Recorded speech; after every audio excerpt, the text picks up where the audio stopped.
During the discussion this week, we talked about pinpointing in the organization, and one thing that stood out to me was the conversation about just motivating operations in the workplace and how we see challenges in the workplace and how we aim to resolve those issues. So, one of my classmates mentioned BCBAs or even RBTs not completing their session notes on time.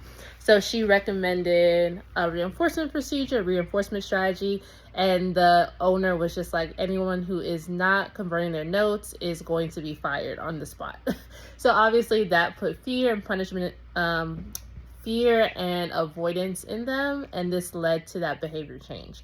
Do I necessarily agree with that? I'm not too sure. I think it just depends on the history and kind of what's going on within that organization.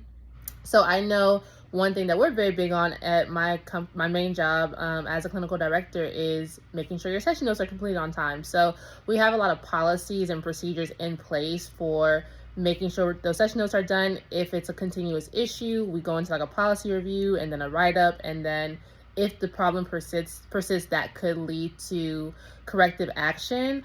But it's very rare that we jump from, oh, your instruction notes. Your session notes are not complete. If they're not complete by next time, you're going to be fired, right? I think there's definitely a process, especially when it comes to corrective action and going up that ladder.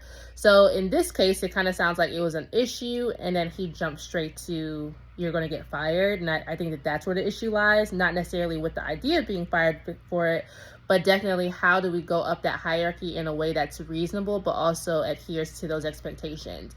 But I noticed with my part-time, where I'm just a BCBA with just a caseload, they don't have a lot of policies in place. So there's not a lot of pressure to complete session notes on time. Like I've seen RBTs have session notes open for like weeks or months, right? And then at my main job, like even if you go 3 days, like that's not really a thing. Like after 3 days, it's an issue. So it really just depends on the systems that the company has in place. But at the end of the day, all of this is rooted in insurance. So I do notice like that motivational piece, like with my main job as a clinical director, me converting my session notes has nothing to do with my pay, right? I'm going to get paid regardless because I'm salaried. So I'm not as motivated to complete them, even though I always do them.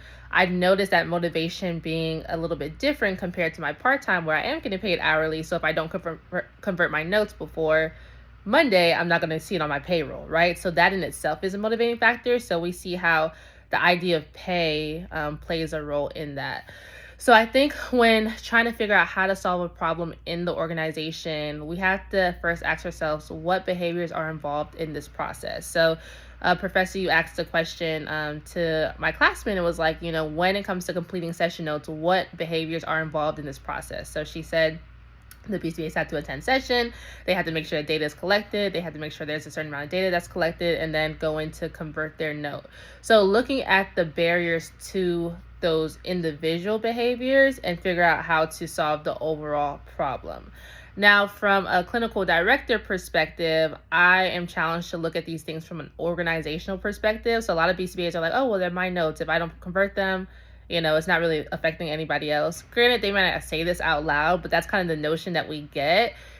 Hence why a lot of BCBAs or even RBTs are not feeling the pressure of converting their notes in a timely manner because they're not looking at it from like an organizational perspective. But in a director or leadership role, you're challenged to look at these smaller issues or concerns from a broader perspective. So I know that if these notes aren't completed in time, then we don't get to bill them to insurance in time. If we don't bill them insurance, we're not going to get that reimbursement rate. If we don't get the reimbursement rate, then we don't get the money. And if we don't get the money, we can't pay our BCBAs and RBTs and OMs and all these things. So I think trying to figure out how to train people to see the bigger picture and how it can impact them in the long run. And I think we want to motivate them and want to encourage them, but I think after a certain time, consequences need to be in place, right? So we can only motivate and, encourage and challenge, but so much. But at the end of the day, like the notes need to be done, or like these expectations need to be met. So what are we going to do now that they're continuously not being met? And I think the challenge with that is you're always going to be the bad guy, no matter how many chances you give, no matter how much you try to encourage and motivate and prevent, the expectation being failed to be met. But really just sticking to those expectations, maybe even communicating like, hey, if this continues, this can be the outcome. I'm not sure how the leader said it when he was like, everyone's going to get fired. But I think kind of figuring out that hierarchy and having a standardized system is where it lies too, right? You want to make sure that this is the standard, this is the expectation, so that when you are giving the feedback or when you are moving to corrective action, there's no ambiguity like, oh, like you're only treating me this way, but this person didn't do this or whatever. Like, no, this is the expectation across the board. If it's not met, this is what's going to happen, and this is the same across all BCBAs, across all RBTs, or all individuals who are impacted by this barrier.